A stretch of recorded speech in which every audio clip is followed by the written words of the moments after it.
Okay, proof के लिए हम क्या करेंगे, हम इस full right angle triangle A B C को कॉरेस्पॉन्डिंग लेंगे इस स्मॉल ट्राइंगल, ये जो दो ट्राइंगल्स बन गए ना राइट, एक पहले हम लेंगे इस बी डी सी के साथ, इसको कॉरेस्पॉन्डिंग फॉर्म में लेंगे।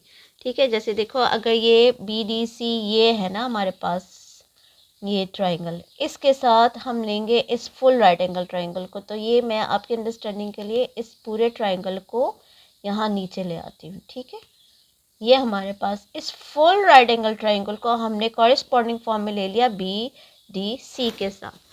सो in a triangle A B C correspondence with triangle BDC.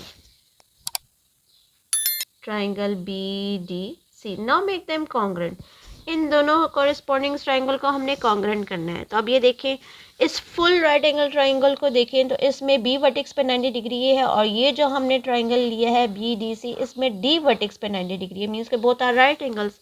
तो ले सकते हैं कि एंगल ए बी सी जो है that is congruent to angle B D C and both are right angles,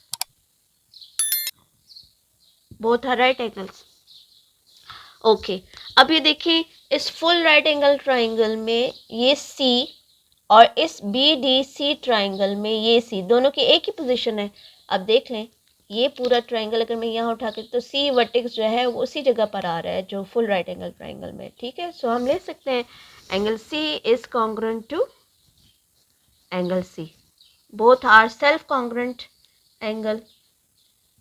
self congruent भी लिख सकते हैं या इसको आप कॉमन एंगल्स भी लिख सकते हैं। ठीक है, जो भी आप लिखना चाहें।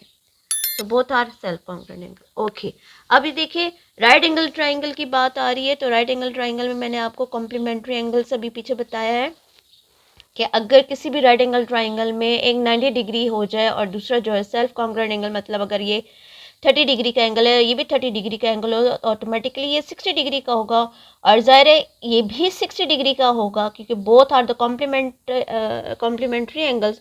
सी बी का कॉम्प्लीमेंट्री एंगल है, इसी तरह ये सी जो है वो ए का कॉम्प्लीमेंट्री एंगल है क्योंकि इन दोनों के सम से 90 डिग्री मिलता है, इन दोनों के सम से 90 डिग्री मिलता है। तो हम यहाँ लिख सकते हैं that angle A is congruent to angle B. B सिर्फ नहीं लिखना क्योंकि डायग्राम में जो है ये 2 पार्ट्स में डिवाइड हो चुका है, तो हम इसलिए इसके आर्म्स के साथ इसको मेंशन करेंगे एंगल डी बी सी।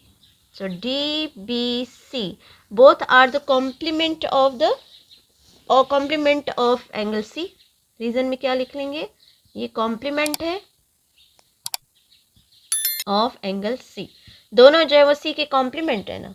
ठीक है, ये फुल राइट एंगल ट्राइंगल में ये सी जो है वो ए का कॉम्प्लीमेंट है, ये ए सी का है, और यहाँ इसमें भी बी जो है वो सी का कॉम्प्लीमेंट्री एंगल है क्योंकि इन दोनों के सम से 90 डिग्री बनता है। ठीक है, तो अब ये भी ज़ाहिर है दो एंगल्स अगर कॉन्ग्रुएंट तो तीसरा एंगल भी कॉन्ग्रुएंट हो जाएगा, तो सिमिलर ट्राइंगल्स हो गए, triangles are similar. The triangle A B C is similar to triangle B D C because the triangle, उसमें एंगल्स तीनों कॉन्ग्रुएंट, जब भी तीनों एंगल्स कॉन्ग्रुएंट होंगे तो वो डेफिनेशन है सिमिलर ट्राइंगल्स की। तो क्या आ जाएगा, by the definition of similar, by the definition of similar triangles. ठीक है, ओके, जब ट्राइंगल जो है वो सिमिलर हो गए तो there corresponding sides are in proportional form.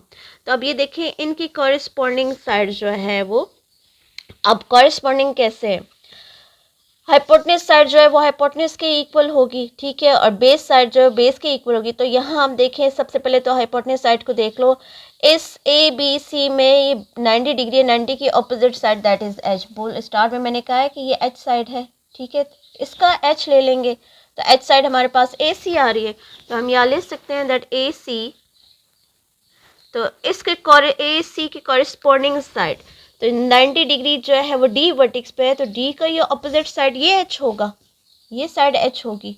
ठीक है, क्योंकि ये 90 डिग्री है तो इसकी ऑपोजिट साइड ये एच, इसको हमने लेबल किया हुआ है। अच्छा, इस लेबलिंग से हम करते हैं प्रूफ। तो यहाँ ए सी को हमने लेबल किया हुआ है बी से। ठीक है, और यहाँ हमने लेबल किया हुआ है ए से, देखिए ये ए, सही, ए ले लेंगे B by A that is equal to base by base है, ये तो हमने ले लिया एच बाय एच ना, ठीक है, ये हमने h बाय h ले दिया। अब हम लेंगे बेस बाय बेस। अब बेस कौन सी साइड होगी? लोग सेल्फ कॉन्ग्रुएंट एंगल हमने एंगल सी को लिया हुआ था, मीन्स कि हम एंगल सी के अकॉर्डिंगली इस थ्योरम को प्रूव करें। सेल्फ कॉन्ग्रुएंट ये है, तो ये इसके अकॉर्डिंगली थ्योरम प्रूव हो रहा है क्योंकि सी सेल्फ कॉन्ग्रुएंट लिया हुआ है। तो अब इसकी जो एडजेसेंट साइड है, जिस साइड पे वो 90 डिग्री भी और वो एंगल भी हो, वो उसकी बेस साइड होती है, तो वो हमारा बेस होगा। तो बेस ये और इसके अपोजिट साइड ये परपेंडिकुलर है, तो हम ले रहे हैं बेस। बेस हमारे पास यहाँ पर क्या है, इसको हमने डिनोट किया हुआ है ए से, तो हम यहाँ ले सकते हैं ए। अब इसी के यहाँ अब देखो ये सी कॉम्प्लीमेंट्री एंगल है ना, इसको हमने लेके किया था, तो ये साइड आ जाएगी बेस और इसको हमने लिया हुआ है एक्स, बेस को हमने डिनोट किया हुआ है ना एक्स से, ठीक है। तो अब यहाँ ले लेंगे एक्स, तो मीन्स कि हमने एच बाय एच ले लिया और यहाँ पर बेस बाय बेस ले लिया है, कॉरेस्पॉन्डिंग साइड्स ले ली ना, तो इनकी कॉरेस्पॉन्डिंग साइड परपेंडिकुलर हम इसलिए नहीं लेते क्योंकि ये देखो यहाँ पर जो है ये सी की ऑपोजिट साइड ये परपेंडिकुलर है, तो ये तो कंस्ट्रक्शन में ये इन्वॉल्व नहीं है, प्रूव में तो हमें ये तीन साइड्स लेकर आनी है, तो इसलिए हम परपेंडिकुलर यहाँ पर नहीं लेते। हमने टू साइड्स जो है वो कॉरेस्पॉन्डिंग फॉर्म में लेकर उसको प्रोपोर्शनल कर दिया, बिकॉज ट्राइंगल्स आर सिमिलर, तो sides are in proportional form. Cross multiply, अच्छा यहाँ जब आपने ये साइड्स को प्रोपोर्शनल फॉर्म में ले लिया, तो these are the corresponding sides of similar triangles है ना, ये तो रीजन क्या आ जाएगी, these are corresponding sides of similar triangles, ठीक है, रीजन इसकी आ जाएगी। अच्छा क्रॉस मल्टीप्लाई कर दे, जब हम क्रॉस मल्टीप्लाई करेंगे तो ए को ए के साथ मल्टीप्लाई करें ए स्क्वायर और बी को एक्स के साथ तो बी एक्स, ये आ गई हमारे पास फर्स्ट इक्वेशन, ठीक है। सो अब हमने देखें क्या करना है, ये फर्स्ट इक्वेशन तो आ गई, अब हमने इसी तरह ट्राइंगल लेना है, इस फुल राइट एंगल ट्राइंगल को लेना है, इस सेकेंड राइट एंगल ट्राइंगल इस बी डी सी के साथ, जैसे ये है ना, इसके साथ अब हमने लेना है, ठीक है। इस ट्राइंगल के साथ हमने इस फुल राइट एंगल ट्राइंगल को लेना है, तो अब ये देखो 90 डिग्री जो है वो ये है और एंगल ए जो है वो कॉमन वर्ड आ रहा है, इस दोनों को लेके अब हम इसको प्रूव करेंगे, तो ये शेप आपकी आ रही है, ठीक है, इसकी सेकंड कॉर्ड। और इसी तरीके से हमने इक्वेशंस बनानी है जिस तरीके से हमने ये बनाई है इक्वेशन 1, ठीक है। एंगल्स को कॉन्ग्रुएंट करेंगे और सिमिलर ट्राइंगल्स बनाकर और फिर हम इसको आगे कंटिन्यू करेंगे। ओके अब जब हम फुल राइट एंगल ट्राइंगल को अब हम लेंगे इस second triangle B D A के साथ, तो ये बी डी ए, ठीक है। Now make them similar, corresponding लेके इसको अब उसी तरीके से सिमिलर करेंगे। सो सबसे पहले देखें 90 डिग्री के एंगल जो है इस full right angle triangle same vertex B पे ही बन रहा था, ठीक है, तो हम ले सकते हैं that angle A B C is congruent to angle B D A. अब इस डी पॉइंट पर है तो बी डी ए पे बन रहा है, so B D A and both are right angles, ये राइट एंगल्स आ गए। ओके अब यहाँ हम देखें सेल्फ कॉन्ग्रुएंट एंगल जो है वो ए है, ठीक है, जो फुल राइट एंगल ट्राइंगल में भी आप देखिए ए की वही पोजीशन है और इस ट्राइंगल में भी ए की वही पोजीशन है, तो इसलिए ये सेल्फ कॉन्ग्रुएंट हो गया। So angle A is congruent to angle A, उसी तरीके से करेंगे इसको भी प्रूफ, सेल्फ कॉन्ग्रुएंट एंगल हो गया।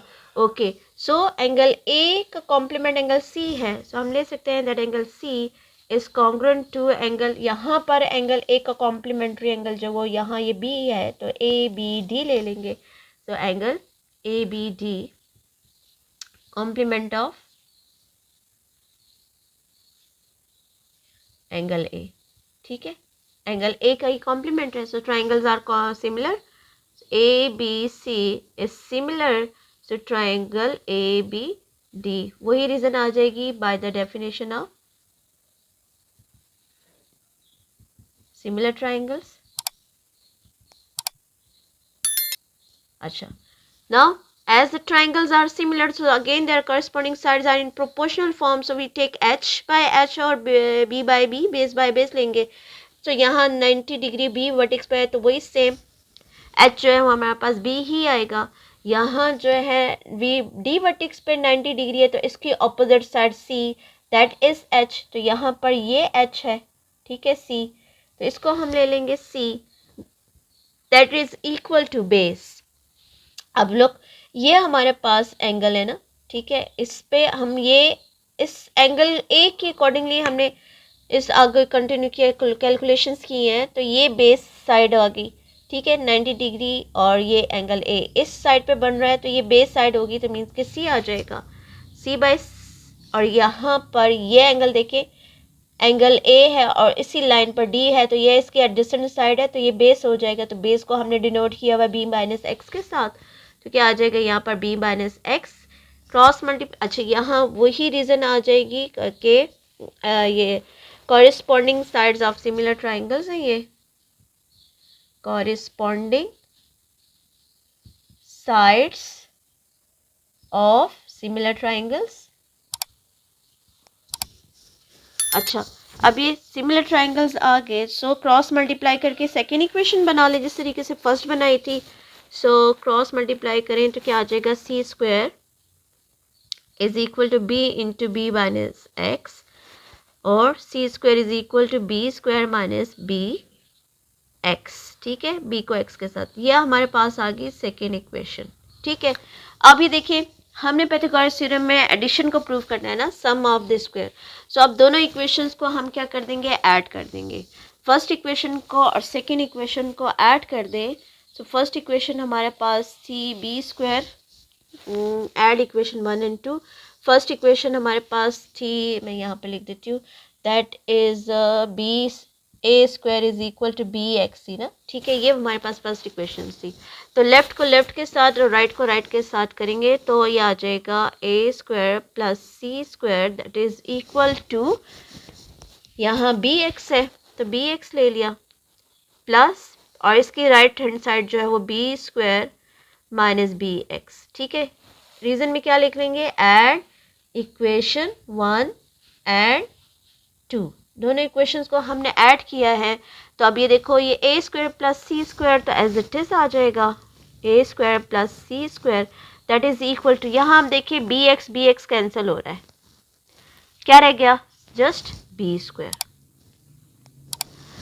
सो B square is equal to A square plus C square. यहाँ आके जो है वो हमारा थ्योरम प्रूव हो जाता है, बी स्क्वायर हमारे पास जो है वो एच है। सो रिजल्ट क्या आ जाएगा, दैट बी स्क्वायर, यहाँ आप लिख सकते हैं, और B square that is equal to A square plus C square. Pythagoras जो है वो यहाँ आके प्रूव हो जाता है।